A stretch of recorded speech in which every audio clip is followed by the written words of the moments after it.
Welcome to the AUgenda. He's Brandon Marcello. I'm Mike Neislick with Auburn 24/7 Sports for AuburnUndercover.com. Brandon, Jarrett Stidham struggled early in the game against Georgia Southern. Can he bounce back right off the bat and have a strong performance in his sort of second career start with Auburn? Yeah, it's going to be a little bit more difficult going on the road, but of course, he's very talented. We saw it with the arm strength and the things he's been able to do since the spring and in the season opener.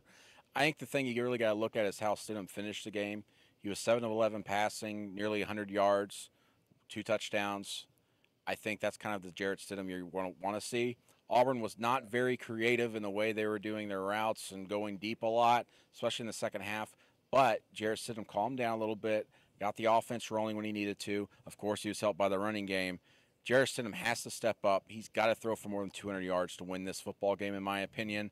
I think he will do that this upcoming week. This could be the best defense he's ever faced in his career. So I still think the growing pains are still to come, especially in that first half on the road. It's going to be loud. And you got that defense, that secondary. It's going to be very fast. That defensive line, you've talked about Dexter Lawrence up front. That's kind of probably the best defensive player he's faced in his career. And this is only his second football game. And Georgia Southern, I mean, credit to them. They played well, but they just didn't have the kind of athletes he's going to see throughout the rest of the season. So I think there's just going to be an adjustment period going forward until maybe the second month of the season. I see this kind of being back and forth here. I don't think you're going to see that consistency like you saw at the end of the game.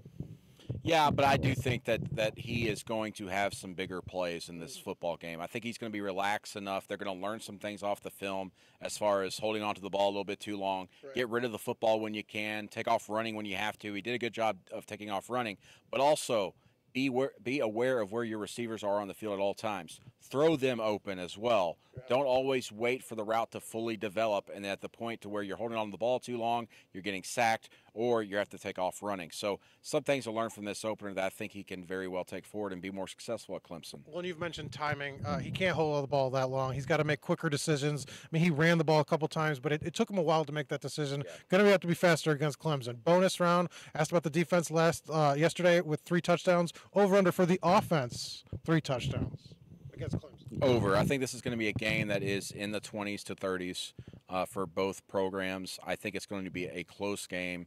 I don't know if you would get in the realm of saying it's a shootout, but we might be seeing a shootout.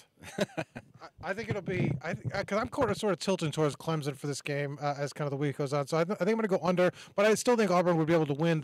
Field goals have been a strong part of their offense. Daniel Carlson's always a big part. He's a weapon. So I go under, but I still think it's going to be a close game, even though I said Clemson might score over 3 touchdowns. That's the agenda for Tuesday. We'll be back later in the week. He's Brandon Marcello. I'm Mike Neislick for AuburnUndercover.com.